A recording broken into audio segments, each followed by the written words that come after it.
you really wanted me to, I could tell the Goldilocks story. Goldilocks and the Three Bears?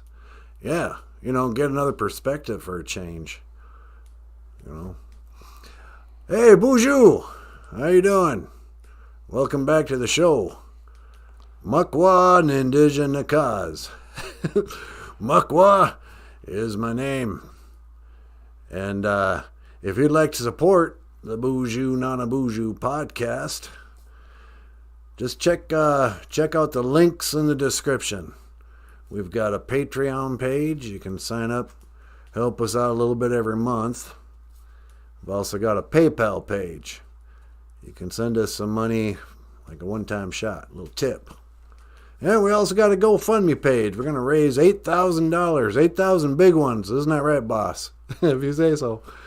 And also there's books by Michael Lyons for sale on Amazon.com. They call him the rock star cartoonist. Anyway. Well, so without further ado, I'm going to send it over to you, boss.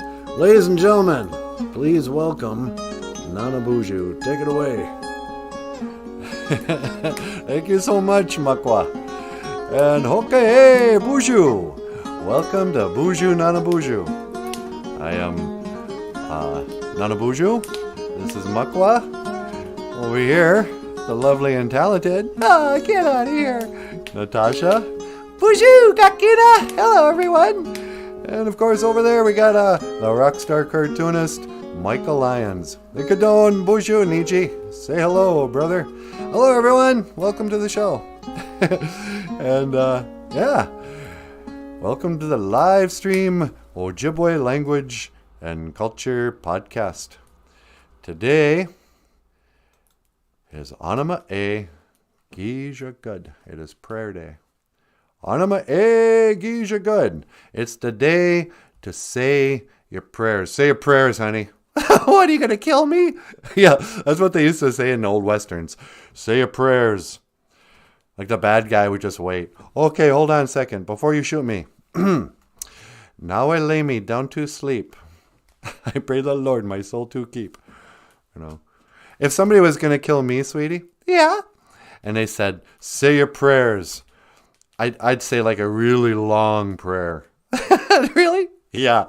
I'd do like the, like the Lord's Prayer in Ojibwe or something. And just slow so I could just stretch it out. And the guys would be like, man, I want to shoot this dude, but I told him to say his prayers and he just won't shut up with them. And that's how I'd get away. Anima E Gija Good. Prayer day. Sunday, Sunday, la la la la la la la la. I think you mean Monday, Monday. Oh, that's right. That's the Monday song. Monday, Monday. But this is Sunday. The day of the Son. The Son of God, you guys. Jesus. What? Why are you saying it like that? I don't know. It's not spelled that way. It's actually the Sunday. The Jesus. The Son. It is the day. What can I say about prayer day, sweetie? Do you want to explain boarding schools? Wow, should I just get right into boarding schools and then play home? You could. But then we won't have a song for the crossover. What? Well, do what you want. I know. I'll just say a little bit. Okay, this is a little history lesson for the children. Not Gwen Carley. She's no child. I don't think so. BOOZHOO, Gwen. Let me say hi to the people here. Hey, Makade Ishkode is here. BOOZHOO, Blackfire. Is Makade Ishkode here? Is Makade Ishkode Oma? Yep. Makade Ishkode is here. How you doing, Nietzsche? And, so I guess it's just us. So, hey, is that I can't tell. Makade, is that picture of you a picture of, Jareth, the Goblin King from Labyrinth? I can't read it from here. It's just a little picture. It might be you, but it kind of looks like David Bowie in Labyrinth. But anyway, Because we'll talk about that today too. But anyway, Anima A, Geezer Good. We got this name for the days of the week.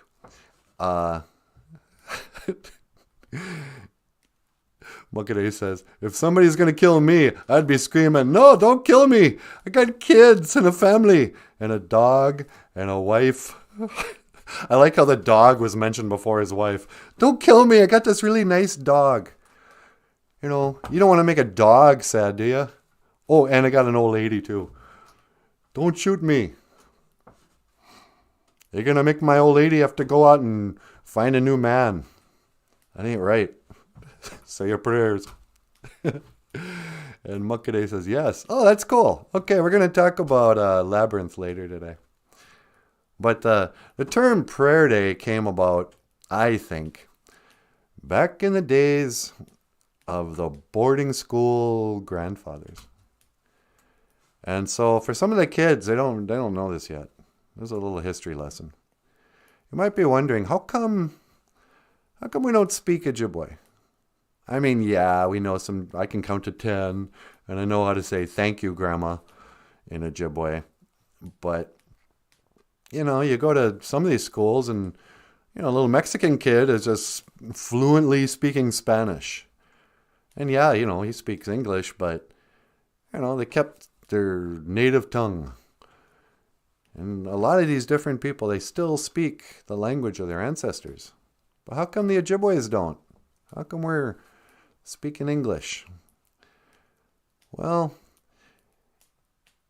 in like the mid-1800s, early 1800s, whatever, after the dust had settled from all the wars, and Indian people and Gitche Ogama, the great leader in Washington, when we all decided, okay, I will fight no more forever. As long as the wind blows and the water flows and the grass grows, I will fight no more. When they decided we're going to quit fighting, we're going to just, you know. The Indian people, elders, and the white government got together and they said, okay, these are going to be the new rules. We're not going to fight anymore, but and we'll stay on these reservations, you know. This would be like a wildlife refuge for the Native Americans. We signed these treaties. We had these agreements. But the elders were like, hey, listen, though. We don't want our kids to be like second-class citizens in this new world order of yours. In this new country you want to create. I mean, by this time, I mean, white people have been in government for generations, but they decided to create these schools for the Indian kids to learn English and to learn math and history and everything. There were these private residential schools that were also like Catholic school. It's kind of like a Catholic school meets a military school. The boys would have to do military drills, and they worked on a farm and stuff. But otherwise, there were like these great big institutions, like colleges, that would bring in the kids from all the different not even reservations, just the different Indian communities all over the country. Like in my case, my grandparents went to the Flandrew Indian boarding school. And but at these boarding schools is where they learned the English language. And so I'll get into it later, what it was like for my grandparents. But you have to imagine that before we spoke English, did the Ojibways have, 7 different days of the week? I don't think we did. I think it was after we went to boarding school that we kind of adopted this idea. Oh, okay, we'll have 7 days in a week, and they all need a different name. And so when they went to boarding school, they were like, okay, they taught us, Monday, Tuesday, Wednesday, Thursday, Friday, Saturday, Sunday. But you'd have to translate it back into Ojibwe. You'd go, okay, wait, what's this now? Sunday? Giza good? The Sunday? And they're like, no, it's like prayer day. That's a day we went to church Remember at boarding school, Sundays are prayer day. Because I don't think in a traditional Indian way, you only prayed once every 7 days. I think you prayed every day. But we call this day prayer day, I think, because of, Sunday church at boarding school. And so when they translated it back into Ojibwe, they said, oh, there was the prayer day. Anima e Gisha good. And in a few minutes, I'll tell a story about my grandparents going to boarding school. In a few minutes, in 10 minutes or something. I don't want to bring everybody down. It's kind of a sad story. I mean, it's definitely a sad song that we sing. But, on my egg, you're good. Prayer day. And so when you say a prayer, this is something I say a lot. Gitche manado. Daga we duka wishin. Nun gum. Great Spirit. Please help me. Help me. Why have you forsaken me? I need your help. No. Gitche manado. Great Spirit. Daga. Please. We duka wishin. Help me. Help me. We duka wishin. Help me. And a noon gum. Today. Help me today. I'm not asking for your help in 3 weeks. This isn't like asking your buddy to help you move. You got to get, if you're going to ask a favor like, hey man, can you help me move? I need help packing up my couch and my stuff into the truck. You can't do that on the day. You got to give them a warning. Hey, in 3 weeks, I'm going to move. Can you help me move in 3 weeks? I'm giving you a warning. But when you ask for help from the Creator, it's usually you need it right away. So this is a good prayer. If you need help today, not tomorrow. Today. Not wabung. Not bijanago. Nungum. Not tomorrow. Today. What's a song with the word today in it? A song with the word today. I can't believe the news today. Yeah. I can't make... What is that? Sunday, Bloody Sunday. Oh, yeah. Sunday, Bloody Sunday. I can't believe the news today. I can't close my eyes and make it go away. How long?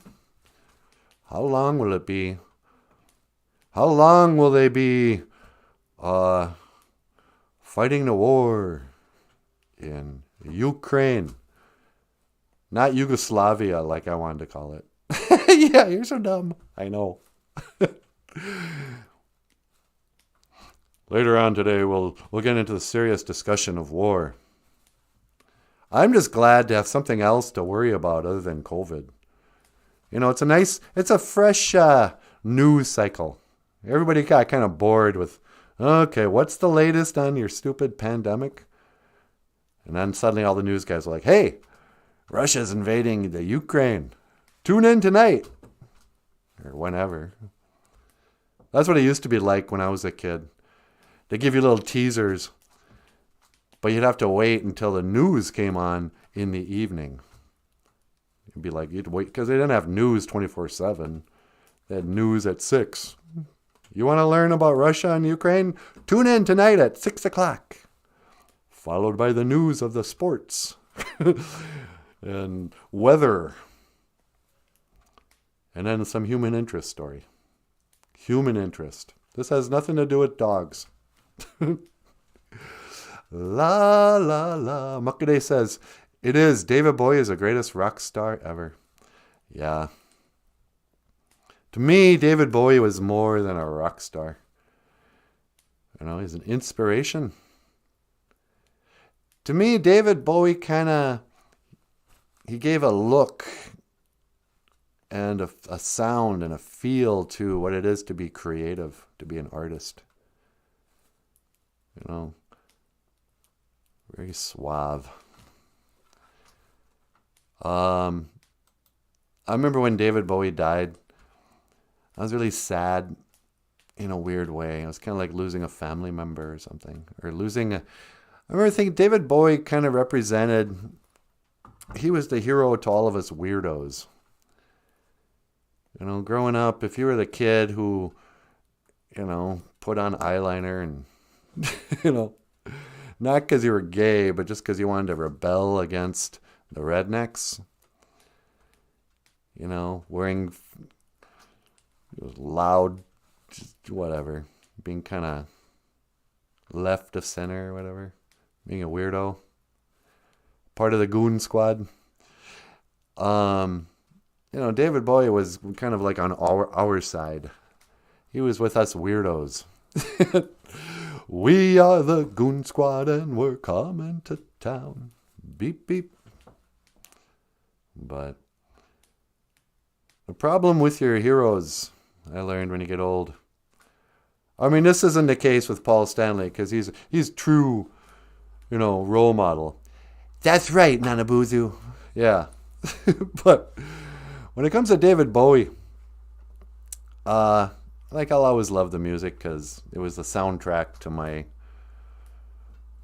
to that part of my life that drew cartoons and dreamt of being an artist, you know.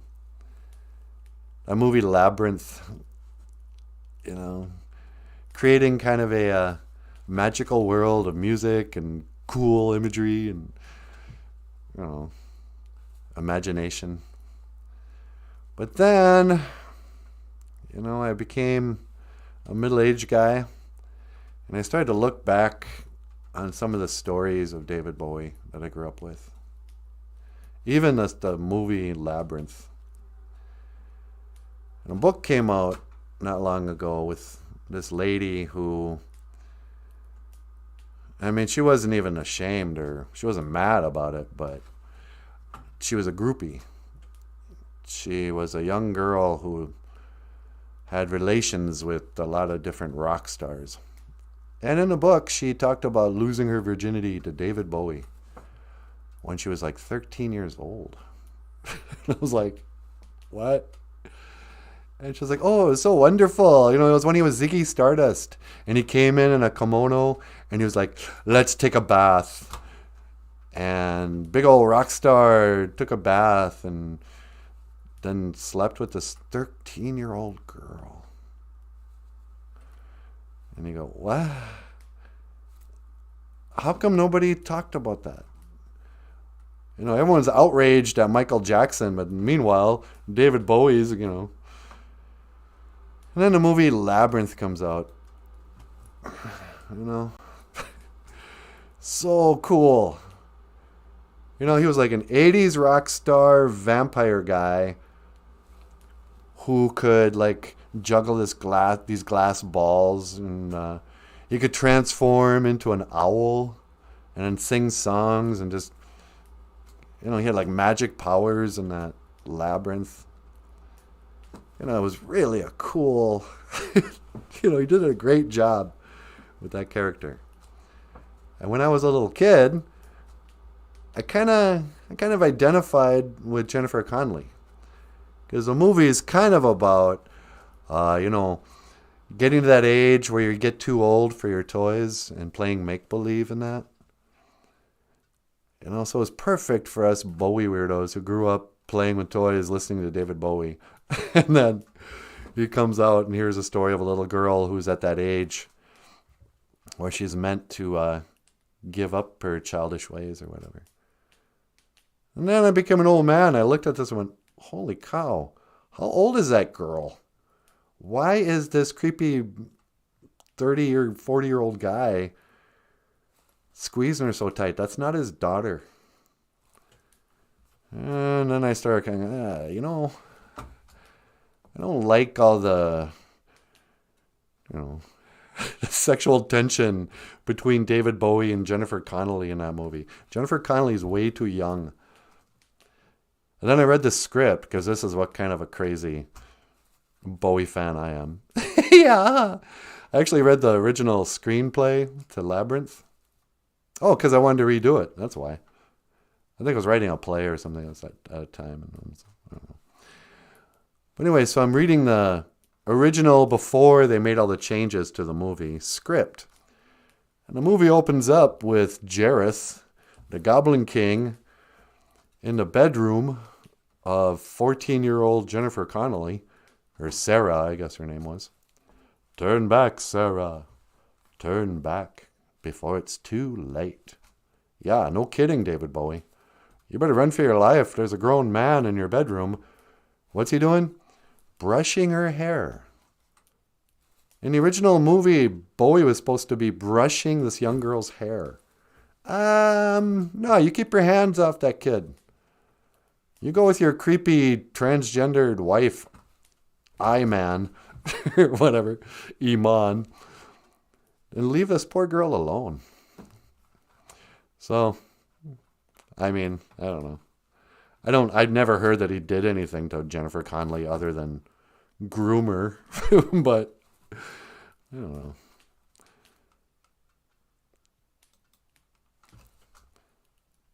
So, there you go. Hey, Dr. Dr. Evils is making me cough. Yeah. Excuse me. You know, I have a cough button, but I always forget to turn it back on. I know, so don't touch it. Yeah, I better not. How you doing? Good morning. Dr. Evil says, I give coffee to everyone.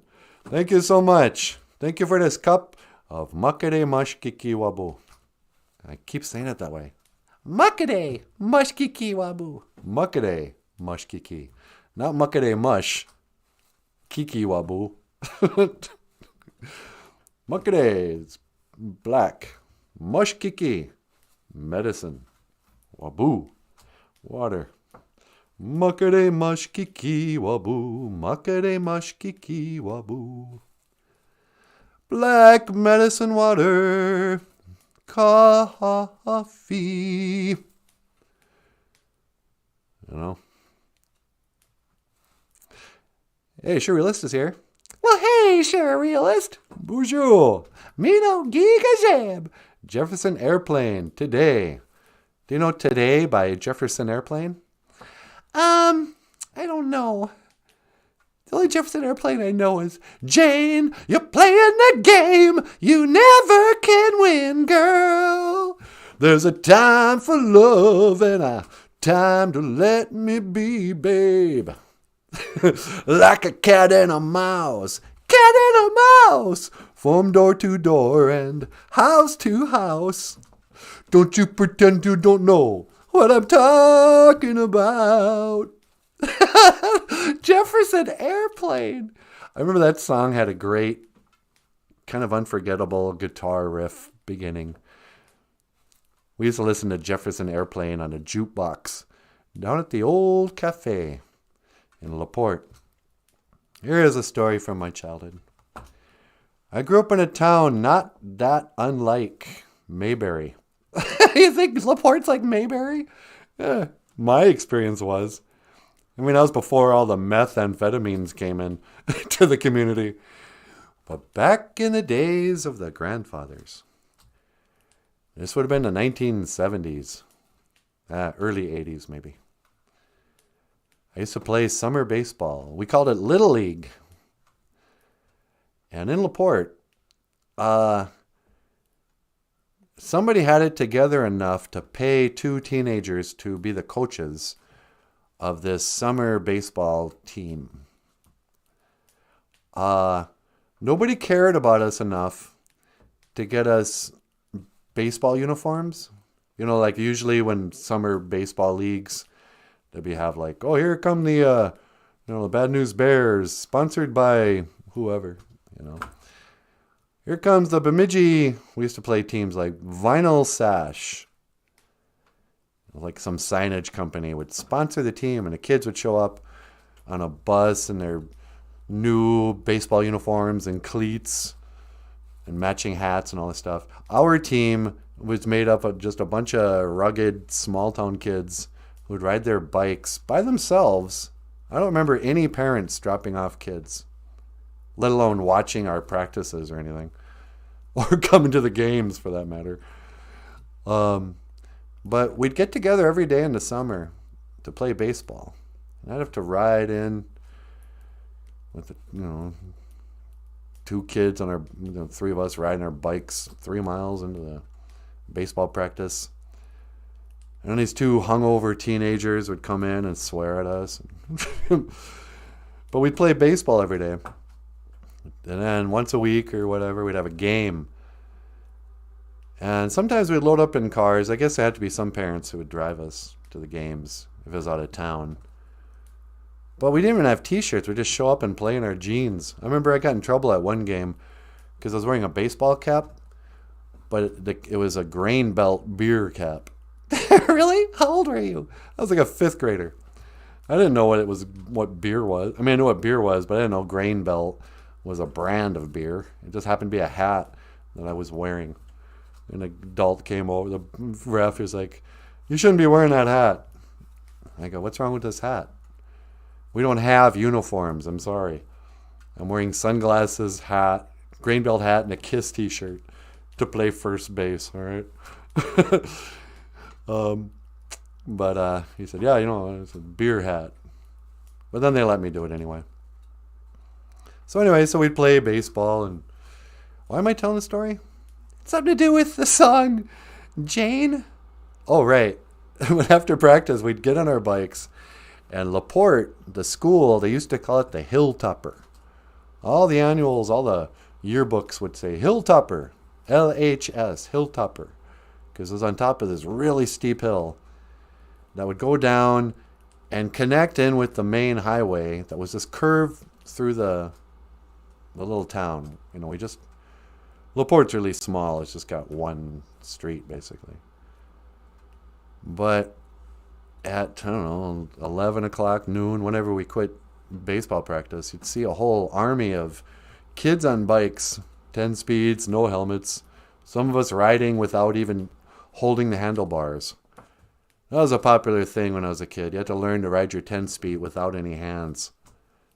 like we were all just riding around like we're on unicycles or something. Down this really steep hill to get down to the cafe. You'd walk into that cafe, and you could tell it was like a quiet little dark cafe, a bunch of elders in there sipping coffee, telling stories, reading the paper. But in the back room was the game room. And they had a pool table with almost enough room around it to shoot pool. You'd always be banging your cue stick into the wall or whatever. And there was they had a pinball machine and a Asteroids or whatever. Like one of the first video games. Maybe there was even a Pac-Man. I don't know. But a couple of video games, pool table. Maybe there was even I think they had a ice hockey. No, they didn't. That was somewhere else. But we go down there, get our change together, buy a hamburger, maybe a milkshake, or more likely than not, just do nothing. Just go down there and play pool. Some of the kids would smoke cigarettes, Not me, though. I was a 5th grader. 6th grade, anyway. But I remember playing, you'd put a dime in the jukebox. Just like old Joan Jett. And that was one of the songs we'd always play. Jane. Like a cat and a mouse. And there was like a disco riff on there. Once on a night we spent together. Yay, yay. La la la la la. Anyway, that's what I think of when I hear Jefferson Airplane. I think of summer baseball. A Jefferson Airplane is a roach clip. Oh, is that what that means? Because I know when they tried to modernize their band, they called themselves Jefferson Starship. Oh, now we're into starships. But a Jefferson Airplane is a roach clip. Yeah, that makes sense. Bunch of stoners.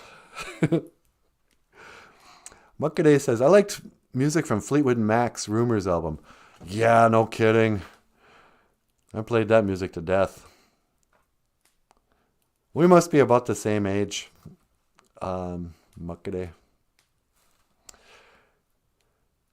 What was this here?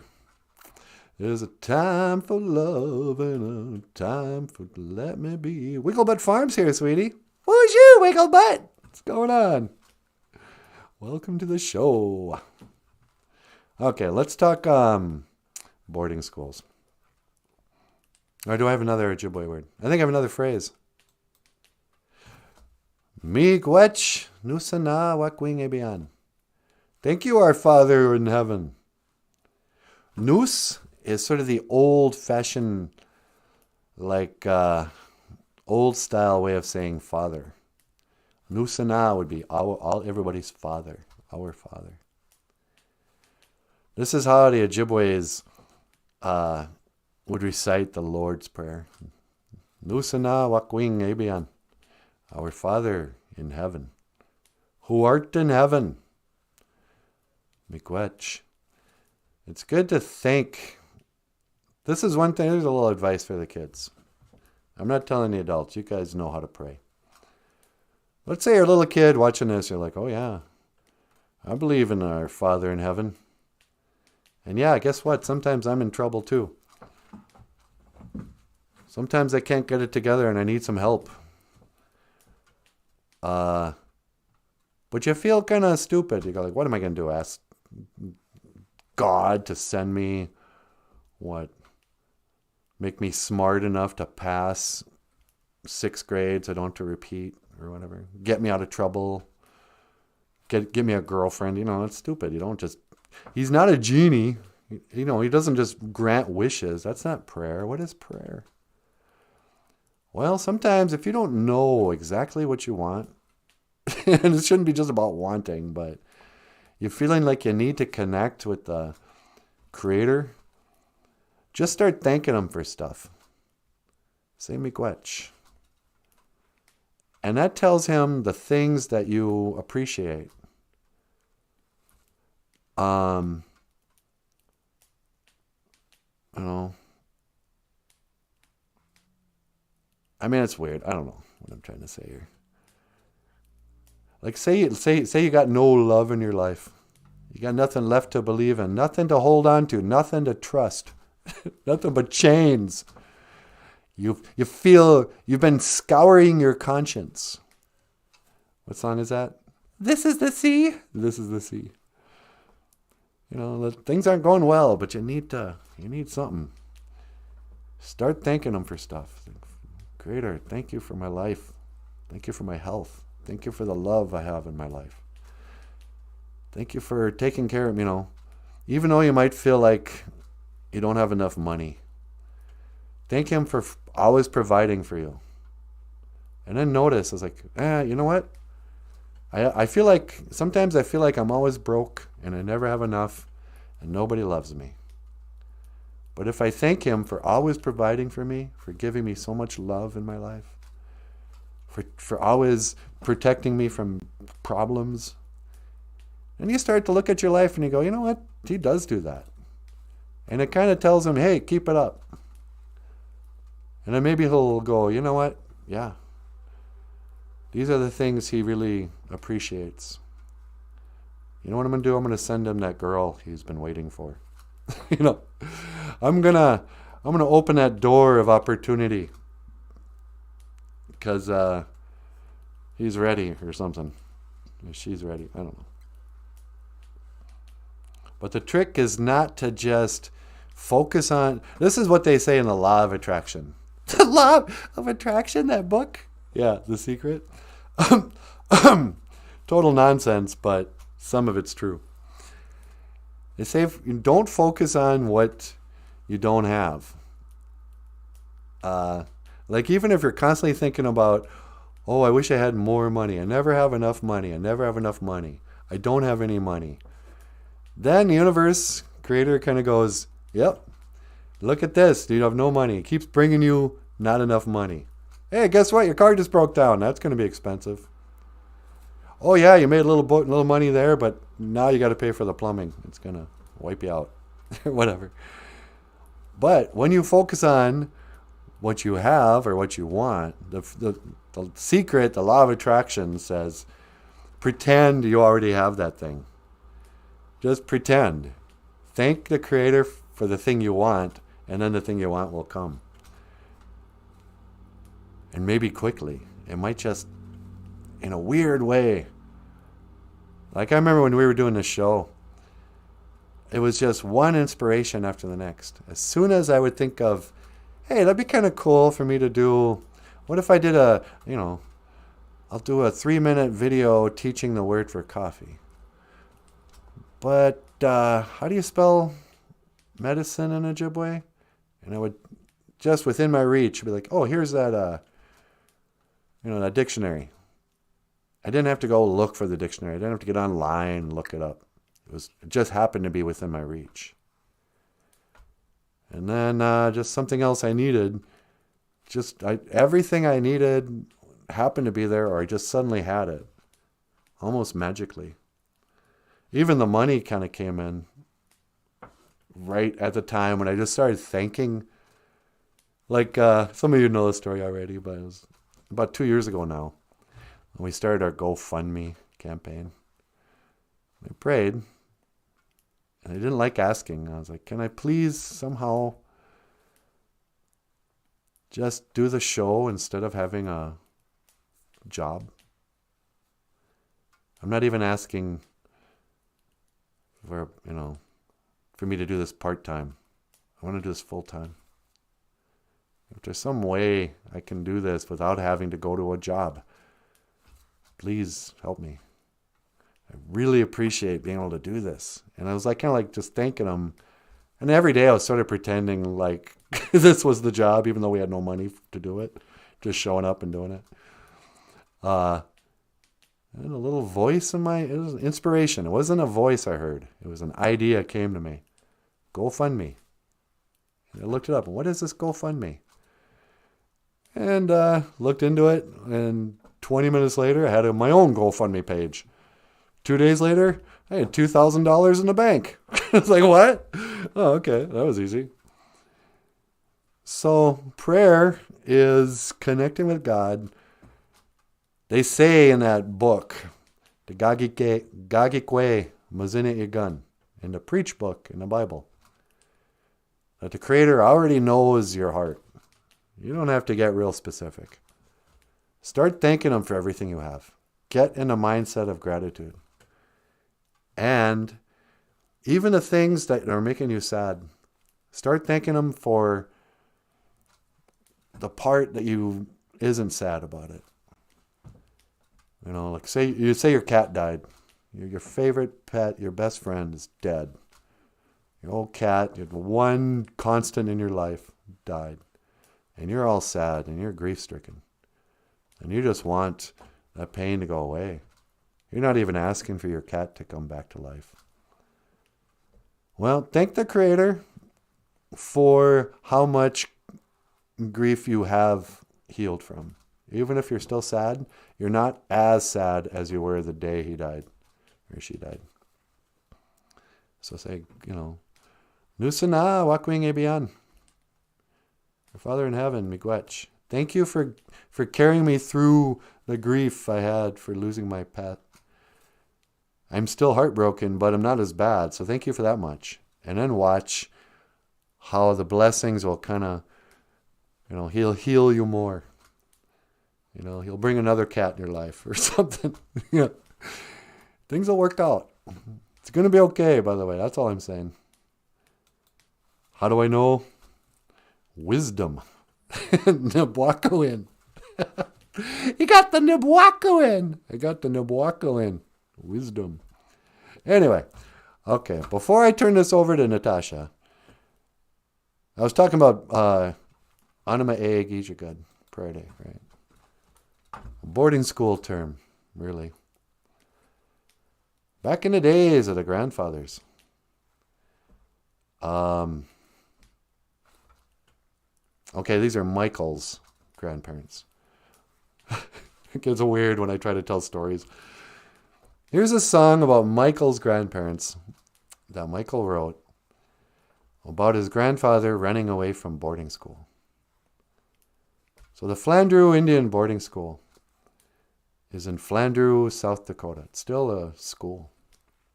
But back in the days of the grandfathers, it was a school set up to basically turn Indian kids into white kids.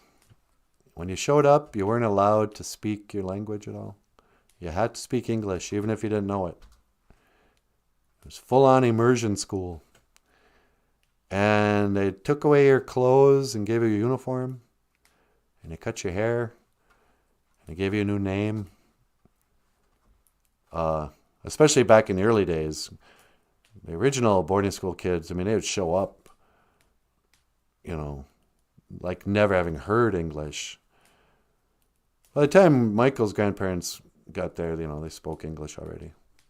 But Flandrew is in South Dakota, and Michael's grandfather is from Bena, Minnesota, which is in north central Minnesota. It's a long ways away from Flandrew. So when he was a little guy, Aubrey, he went to Flandrew, and he didn't like it, and he ran away 4 times. He ran away by sneaking out of the school with his brother Ray, because that's how it worked too. The kids, the whole community would leave for boarding school every fall, and so like you get there and you might see your cousins and your brother and stuff, but the school is divided by boys and girls. So my grandpa and his brother, you know, my great auntie was there too. But they never got to see her. She was on the girls' side. So she didn't sneak out with them. But they would sneak out and jump on a train heading north. And 3 times they did this, and each time they got caught. Michael's grandpa would talk about how these guys, they called them hobos. Not homos, sweetie. I didn't say that. Hobos, like homeless guys who would ride the rails in search of work or whatever. It was during the Depression or something. And eventually the cops would catch wind of these boarding school kids running away by jumping on the trains and bring them back to the school. And so the day came when Aubrey and Ray, they snuck out, jumped on that train. Cops caught them, brought them back to the school. And the principal, he goes, they brought all the kids together in the gym. And he said, if any of you kids get this similar idea, this is what will happen to you too. If you try to run away from our school, we're going to do this to you too. So they made an example out of Michael's grandfather. And they beat him with a leather strap in front of the whole school.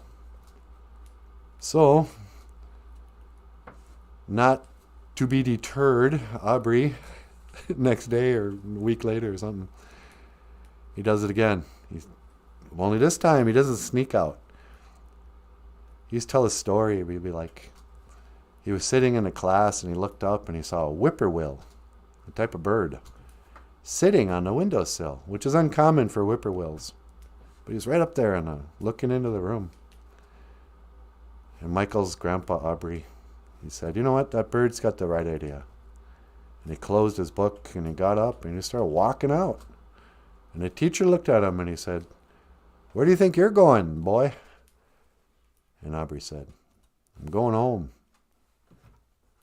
And he went out and nobody stopped him. Eventually that train showed up and he rode it all the way to Bena. And he jumped off and he walked in back to his dad's house. And his dad was there raking the leaves. He was shocked. Turned around and saw his 14-year-old boy standing there. He goes, where did you come from? And Aubrey said, where do you think? And that was that. He never went back to school. And this is the song Michael wrote about his grandpa. And this is called Home. Up next, the lovely and talented Natasha. Ikadon BOOZHOO. Ikadon Boozhoo. Say hello. Miigwech Bizendawieg. Thank you for listening.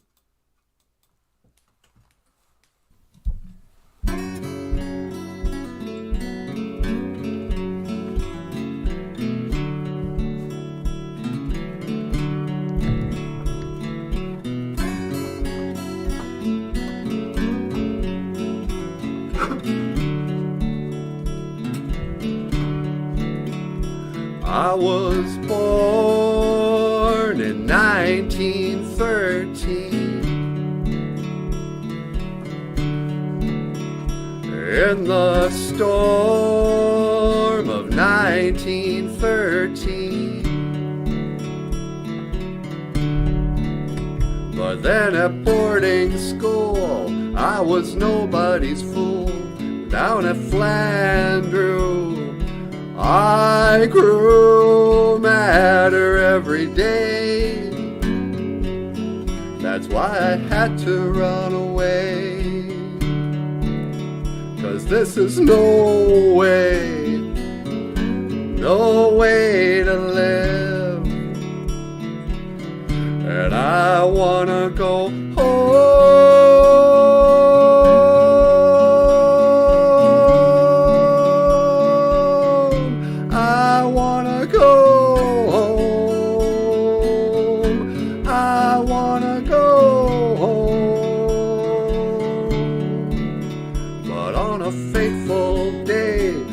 My brother Ray, we planned our getaway.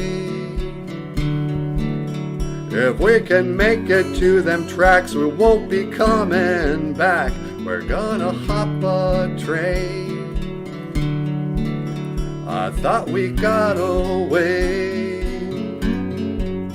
but then the cops came and took us back to a leather strap.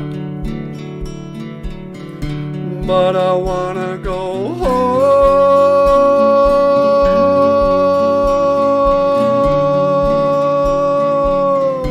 I wanna go home. I wanna go home. I wanna go.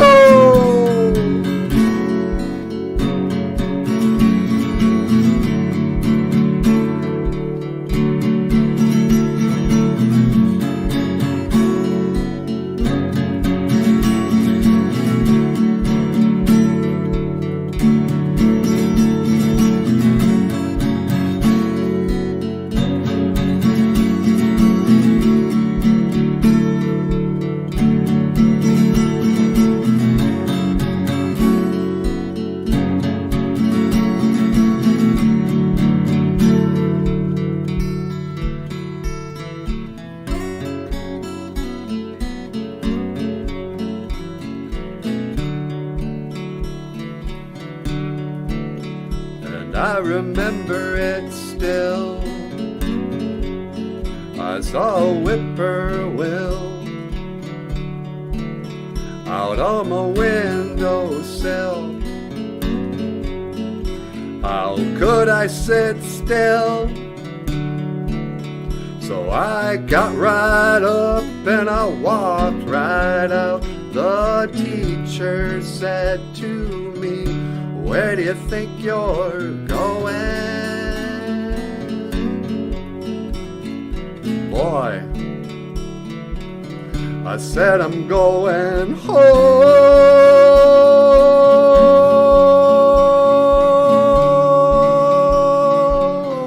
I wanna go home. I wanna go home. Me wiki way. Me wiki way. Me wiki way. Me wiki way.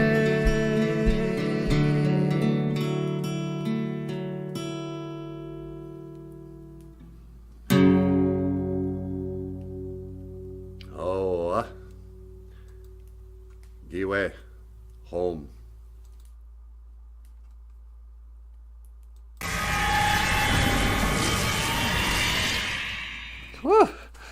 BOOZHOO! Just thought I'd teleport outside. That song made me sad. Niwikiwe. Yeah.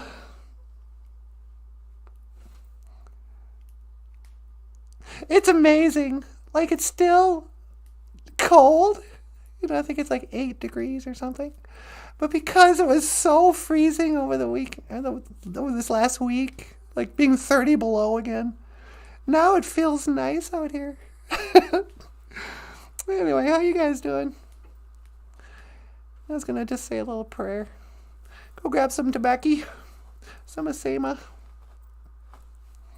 Asema. One of the 4 mushkiki wug. Idiwug? Probably mushkiki wug, yeah. The 4 medicines. Gitchimanadu. Tika otapanaman niwi asema.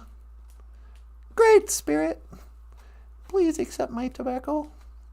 I say that instead of saying, please listen to my prayer. I don't know why. It just feels like, accept my tobacco, meaning, okay, here's a little Ojibwe cultural teaching for the children. In the Indian way, if you want to, have a serious talk with somebody, or you want to ask a favor from someone, or you need, lots of times if somebody wants somebody to name their baby, they might go to their elder and they'll say, Odapana niwi asema. Or they might just say in English, accept my tobacco. And if that person accepts the tobacco, in the old way, it's like they're saying, yes, okay, I will now consider in a very serious way what you're about to say. It doesn't mean they have to do what you're going to ask, but it means that they're open to it. So when you offer tobacco to the Great Spirit, it's kind of like saying, it's kind of like being like that in the old way. Please hear me. So, Gitchimanadu, Daga, Otapanaman, Niwi Asema. Miigwech. Kaishi kakina kegu, kaishi chikea nungum. Thank you for everything that you do today. Daga, we duka wish a nungum. Please help me today.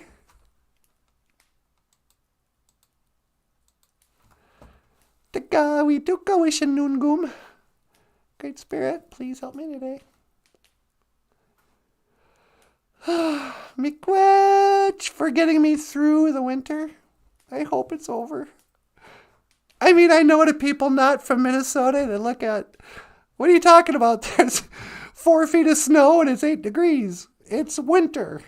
It's like, yeah, I know, but in a way, this is kind of what spring feels like in Minnesota. Hey, it's going to be above 0 all night. Hello, warm weather. But thank you for getting me through this dark, cold, relentless, terrible winter. I really appreciate that I didn't have to travel and I didn't have to go to a job I hated and stuff like that. But wow, it was a tough winter. The pipes freezing, the car not running, the endless dark, the rumors of war, the COVID, just doesn't really kind of depressing winter when you think about it. But today I'm feeling optimistic and grateful. Thank you for everything I do have and everything I don't have. All the troubles I don't have. Thank you for protecting me from it. Miigwech kaiji bamadaziyan. Thank you for my life. Dash miigwech bisandawieg. And thank you for listening. Ape inge. Amen. Amen. Amen. Amen. Amen. Amen. Everybody now. Amen. La-di-da-dee. Let's see. Hey. Yeah. So, craziness is happening all over the world, as it always is. I don't know what you want me to do about it.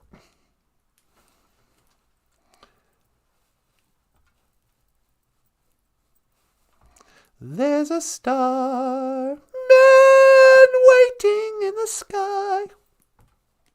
He'd like to come and meet us, but he thinks he'd blow our minds. A star, man. Did you know some people still believe in outer space? Oh, look, a flying saucer. Must come from another planet. I don't know.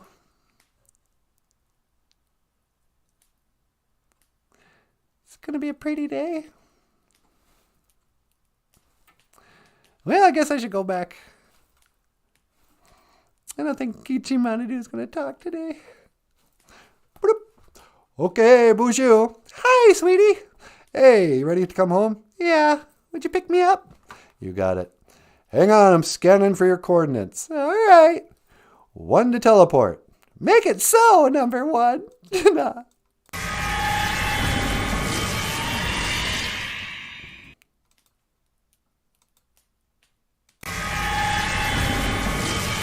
Hey there, baby doll. Hey. How is it outside? Nice. Oddly, I noticed it's snowing here, but it's not where I was standing. Oh yeah, I teleported you over to the clear place. Yeah. Yeah, it's much harsher here for some reason. It's almost as though... No, I don't want to ruin it. Anyway. John Redcorn. John Redcorn's here, sweetie. Okay, BOOZHOO, Niji. What's John got to say? Heaven help me. Yep. Abion, what we do coition. Abion, we do coition. Heaven help me. John says, a little prayer. I'm down on my knee. Yeah, I think there's something. Again, you don't have to. It's not even our way necessarily. But in the old style Christian way, they always would get down on their knees.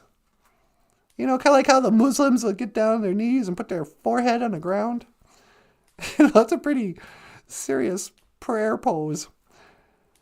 But sometimes I'll get on my knees, put my, bow my head, close my eyes. But sometimes I just stare up at the sky and talk. Sometimes I talk out loud. Sometimes I talk in my head. Curtis Mills! BOOZHOO, Curtis!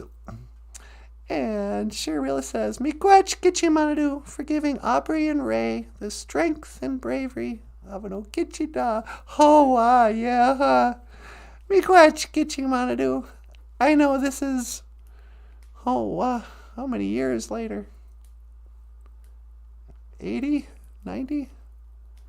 But thank you for taking care of Aubrey and Ray and Tootie when they were at boarding school. They all made it home in one piece. Not everyone can say that from these boarding schools. Seems like everyone stopped talking about the all the dead children they found buried in the boarding schools in Canada. Thousands. Nobody can explain officially what that was. But they found hundreds of bodies buried, unmarked graves. Children who were sent to boarding school, or what they call residential school up there, and never went home at all. Kids died under the care of the school, and then they just buried their bodies and covered it up. And who knows if the family was ever notified? If the family even knew where the kids were? It's not like these boarding schools, except for Red Lake. I don't know why those guys complain. They had St. Mary's boarding school right in their backyard. Red Lake had their own residential school, in the heart of Indian country. But most of the boarding schools, they were hundreds of miles away from their home. Parents had no idea where their kids were. And sometimes I have a hard time with those ancestors. I was really close to my grandparents. But I don't think my grandparents' were very good. They didn't talk. They didn't protect their kids too well. I don't really admire my grandparents. Sorry. Curtis Mills. BOOZHOO, Natasha. Well, BOOZHOO, Curtis. What's going on, my brother? Curtis, it's a chilly 55 degrees today. Must be nice. What's that? It's 55 where Curtis is. Wow, wouldn't that be nice? I would love it. I'd go on a bike ride if it was 55. I gotta buy a new bike this summer. Really? What's wrong with the old one?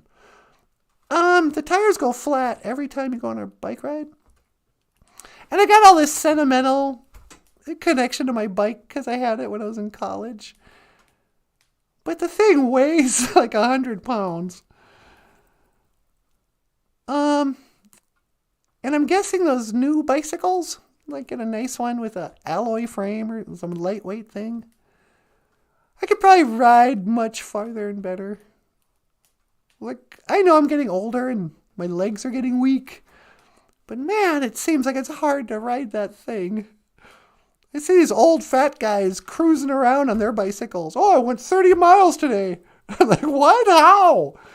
On my bike, that would kill me. I go 2 miles. I'm like, whoa, what a marathon. So I might buy a bike this spring. Brand new one. Hot pink. Get a hot pink one to go with your outfit. Yeah. And we'll go on a bike ride.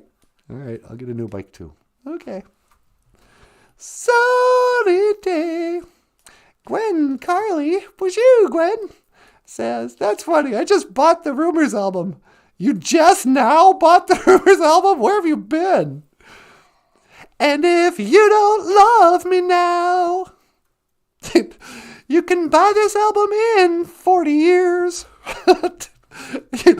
Gwen just now got her copy of Rumors. You could have borrowed mine. I've had in mine since the 70s. Nothing like playing from the... Oh, she got an actual record. Oh, that would be cool. Yeah, I miss records. I missed the whole ceremony. We didn't even know it was like a religious ceremony. Here, kids, here's a little glimpse into the good old days. Back in the days of the grandfathers. We used to... Number one, we'd have to wait for months until the new album would come out. And you'd get in your car and you'd drive all the way to Bemidji, good 25-minute drive, go to the record store, buy a big old black vinyl, stiff vinyl, don't get the wrong idea, but disc that we called a record. It was a LP record. Oh, a pound? No. That stood for long playing. Because you could play it for a long time, like 20 minutes, until you had to flip it. But you go home with your brand new record, and your friends would come by, and you'd take it out of the thing, and you'd put it on the record player. You'd have a diamond needle. Ooh, only a diamond will work. What a scam, diamond needles. Yeah, no kidding. But anyway, so you'd put a diamond on this record, and it would go, tshk, tshk, tshk. And then the song would start. How does it start? Run in the shadows, damn your love, damn your lies. Wake at the bed door, do. And if you don't love me now, you will never love me again. Oh, I can still hear you saying, I had an affair with Mick Fleetwood.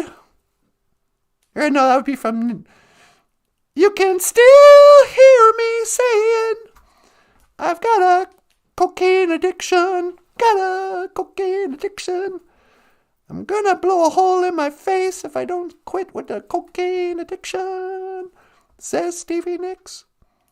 I forgot something about Stevie Nicks. What's that? Kind of makes me not like her as much anymore again. Why? Well,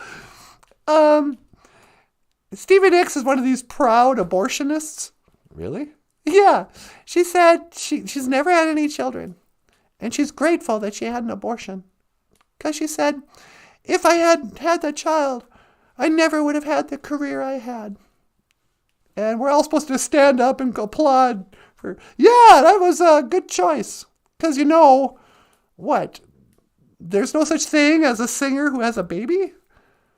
What's your problem? But so she, snuffed out her only kid so she could sing, Edge of 17 for the rest of her life. Yeah, no kidding. Was that Lindsey Buckingham's baby she snuffed out? I mean, no wonder they're always fighting. He's just a boy. You shouldn't have done that. He's just a boy. If you guys get that, you watch South Park. And if the Zagame loves me now, she will never love me again. Hey, Zagame, what's going on? Natasha, how are your pipes this morning? Did they stay unfrozen? You know what? Yes. They stayed unfrozen all night for the first time in weeks.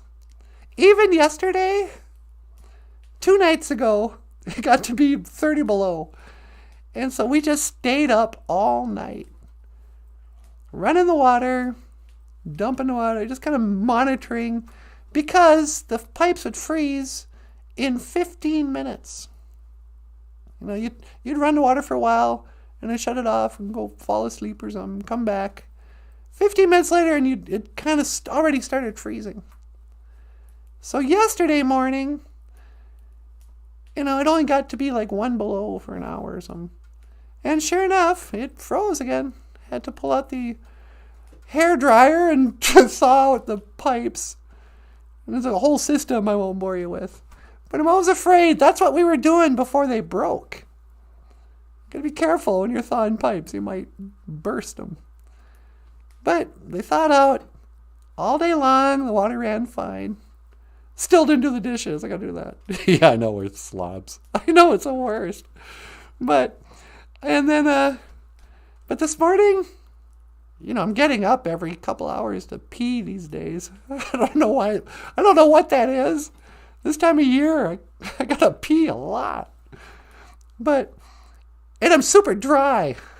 Anyway, I woke up probably 3-4 times last night. Go out, check the pipes, take a pee, and drink half a gallon of water. So maybe that's why I keep getting up. And the pipes are great. That's why it feels like spring. I think we passed the point of frozen pipes. I think we can relax. I took shade one of the blankets off the window, so we got some sunshine yesterday. It was nice. So anyway, thanks for asking. All right, sweetie, I think that's all the time we have for today. All right. Michael? Tell him I said thanks. Michael Lyons would like to say thank you, miigwech. If you'd like to support the show, don't forget that we have links in the description. And you can also order books by Michael Lyons on Amazon.com. Amazon.com, baby. Otherwise, you have been watching BOOZHOO NANABOOZHOO, the podcast about Ojibwe language and culture. I am Natasha. This is NANABOOZHOO. Okay, miigwech. This is Michael Lyons. Thanks so much for watching. And I am Natasha. And I will see you again. Gigawabamin. Minoa. Sweetie pie, would you mind? Not at all. When to teleport. Make it so, number 1.